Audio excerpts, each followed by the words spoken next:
نحمده ونصلي على رسوله الكريم أما بعد فأعوذ بالله من الشيطان الرجيم بسم الله الرحمن الرحيم ولا يحسبن الذين كفروا أنما نملي لهم خير لأنفسهم إنما نملي لهم ليزدادوا إثما ولهم عذاب مهين.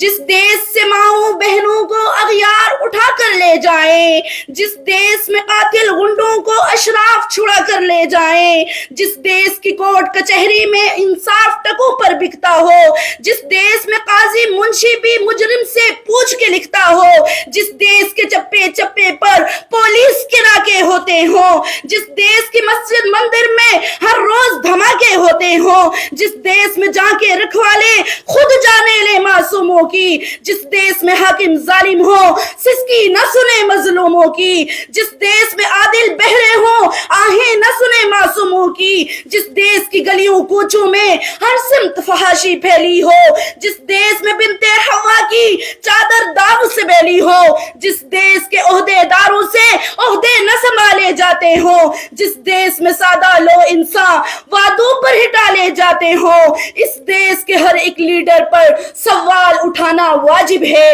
اس دیس کے ہر ایک حاکم کو سولی پہ چڑھانا واجب ہے.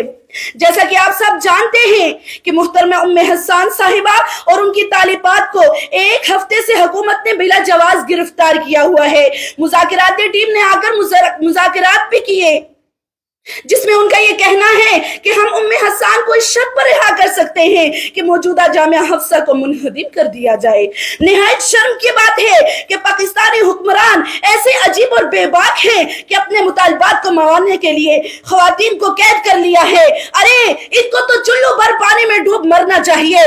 تاریخ گواہ ہے کہ کوئی بھی مہذبی ملک اپنے مفاد کے لیے عورت کو کبھی آڑ نہیں بناتا، بلکہ ایک بہن کی پکار پر لشکر کے لشکر روانہ ہو جایا کرتے ہیں. لیکن آج ایک عظیم ماں، عظیم بہن بیٹی کی گرفتاری پر مسلم نوجوان چپ چاپ بیٹھے تماشا دیکھ رہے ہیں. 2007 میں جس بے دردی سے پرویز مشرف اور اس کے غداروں نے مل کر جامعہ حفصہ اور جامعہ حفصہ کے طلباء اور طالبات کو شہید کیا، کیا آج تم پھر اس سانحے کا انتظار کر رہے ہو؟ کیا تم صرف موبائل پر ویڈیوز دیکھنے پر اکتفا کرو گے؟ ظالم کتے ایک بار پھر لال مسجد پہنچ گئے ہیں، ایک بار پھر سے وہ جامعہ حفصہ کو گرانے کی تیاری کر رہے ہیں. بتاؤ تو صحیح ہم کیا کریں؟ بتاؤ تو صحیح تمہیں غیرت کب آئے گی؟ ہم ایسا کیا کریں کہ تم غفلت کی نیند سے جاگ جاؤ؟ ہم تو الحمدللہ ظالموں کے سامنے سیسا پلائی ہوئی دیوار بن جائیں گی. ہم قسم کھا کر کہتی ہیں کہ ہم جان دے دیں گی لیکن جامعہ کی ایک اینٹ بھی گرنے نہیں دیں گی. ہم ہر صورت ہر حال میں مساجد اور مدارس کا دفاع کریں گی. ہم چاہتے ہوئی تو عزت کے ساتھ ڈٹے رہنے کو ترجیح دیں گی.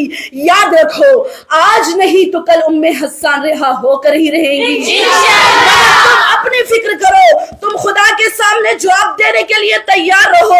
ہم تمہارے خلاف ضرور گواہی دیں گے.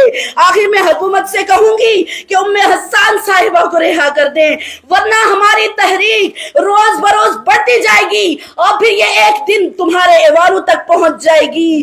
تمہیں چین نہیں لینے دے گی، تم شرم سے منہ چھپاتے پھرو گے.